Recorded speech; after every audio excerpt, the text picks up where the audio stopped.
This segment is brought to you courtesy of Caribbean American Weekly, a newspaper owned and operated by Caribbean Americans.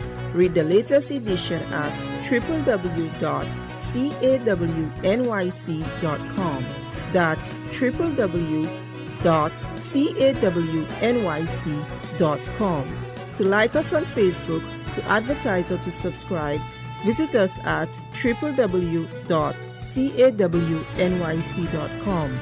That's www.cawnyc.com.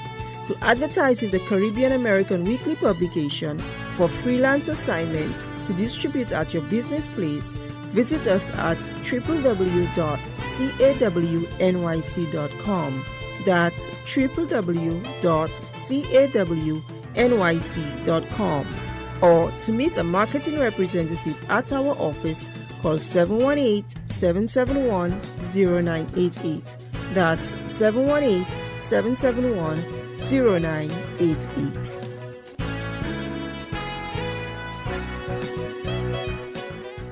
In one of his final acts in office, former President Joe Biden pardoned Ravi Ragbir, a New York-based immigrant rights leader and Trinidadian immigrant who had been under a removal order for nearly 2 decades.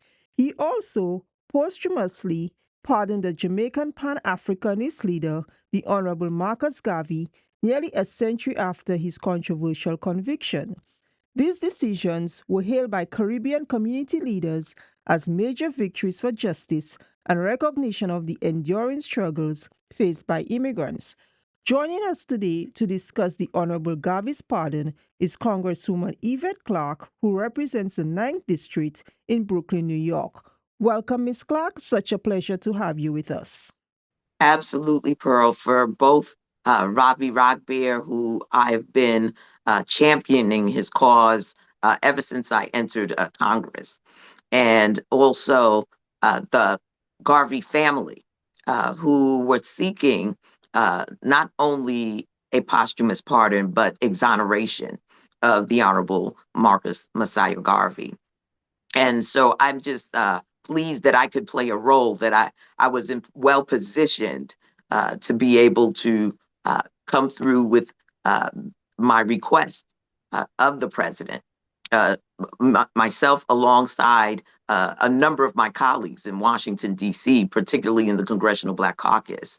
And we were successful in impressing upon the president how significant these pardons would be.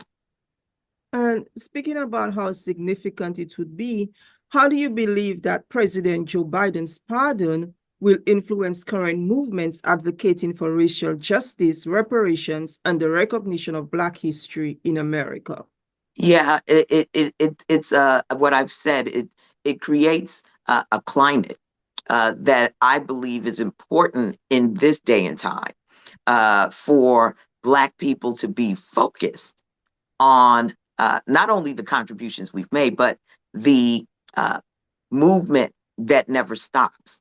And that's the movement for our civil rights, our civil liberties, and our dignity as Americans, and our desire to see that we reach the point in this nation where indeed we enjoy full equality among all Americans. And so I believe that the posthumous pardon it was one step in educating those in our community who may not be aware of the Honorable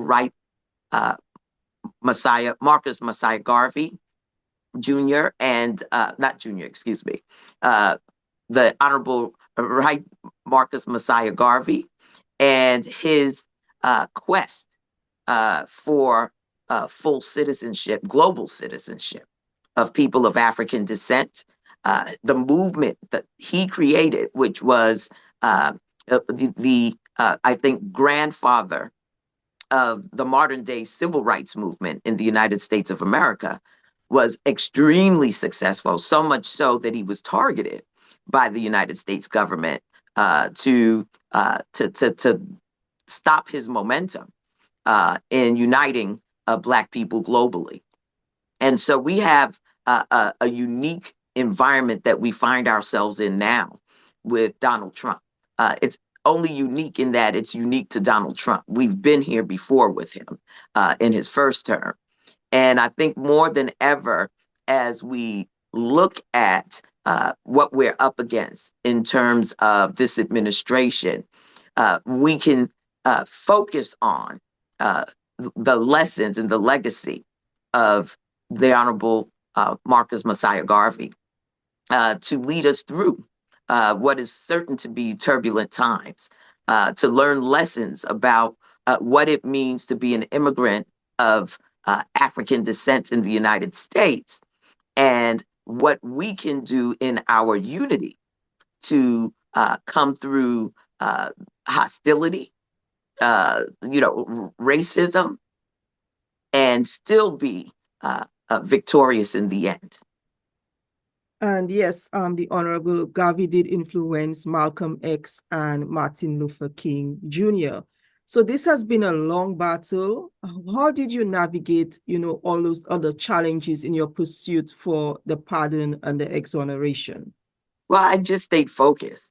When you get distracted, that's when you miss opportunities.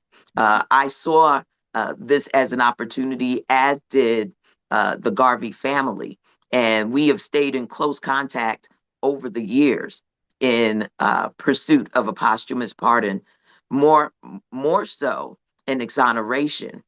We've just not had the appropriate Congresses seated to move that legislative agenda. But I continue to introduce legislation to uh, do the exoneration of Marcus Garvey, and I will continue to do it until we have the right people seated to make sure that there's a hearing and that justice is served in exonerating him of the charges that were brought against him. In the interim, we had been talking about the acknowledgement of the government's targeting of him through a posthumous pardon. And we were successful in getting that done. But we will continue to, again, use that as part of a strategy moving forward for the exoneration. We will use the posthumous pardon to make sure that Americans, that Black Americans in particular, are familiar and understand what's at stake and what was disrupted by our own United States government. Yeah, so keep that persistence and consistency going. We really do need it. And Absolutely. finally, And I Congresswoman think Clarke. it has implications for where we are in the modern day Well, that America. was that was my next question, actually. Thank you. Yes. Absolutely. Yes, I was going to say, given the current climate, because when you talk about the modern day and Bob Marley, even when we listen to his music, the lyrics, it still has so much relevance today. So given what Absolutely. happened to the Honorable Garvey and the current climate that we are in, what message do you hope the pardon of Marcus Garvey sends to future generations of activists, leaders, and policymakers? What is your hope? Yeah, well, like I said, I think that there was so much that he was able to accomplish. Most of all, unifying our people in a recognition of human dignity and excellence. And when you're in an so-called anti-DEI environment, this is the perfect time to focus in on what we have accomplished and what we can accomplish and what we need to do to make sure that we are level setting with our communities in education and information. And we have to make sure that that information is grounded in truth because so much is floating out there that is untrue, that are outright lies about who we are as a people and what we're capable of and how we address the needs of our communities. So this is a moment where Garvey's legacy, which is who each and every one of us are, quite frankly, need to stand up and make sure that we use this moment that we find ourselves in to strengthen ourselves, to educate ourselves, to speak as loudly as possible in unity around what we will accept as a civil society and what we will not, and what we are focused on achieving, and not get distracted from that agenda, because a lot of what we will be experiencing will be so over the top that the idea is to distract away from the crimes that are being committed, the atrocities that are being committed. And we cannot turn away, and we have got to use every opportunity we have to stand against it. So in the words of the Honorable Marcus Garvey, rise up, you mighty people, onward and upward to victory. Thank you so much. And you can accomplish what you will. Yes. That's the second part of together. That statement. Yes. So thank you so much for, this interview. Always appreciate you coming on and sharing your wisdom and knowledge with us. Thank you so much. Absolutely. This segment was brought to you courtesy of Caribbean American Weekly, a newspaper owned and operated by Caribbean Americans. Read the latest edition at www.cawnyc.com. That's www.cawnyc.com. To like us on Facebook, to advertise, or to subscribe, visit us at www.cawnyc.com. That's www.cawnyc.com. To advertise with the Caribbean American Weekly publication for freelance assignments to distribute at your business place, visit us at www.cawnyc.com. That's www.cawnyc.com. Or to meet a marketing representative at our office, call 718-771-0988. That's 718-771-0988.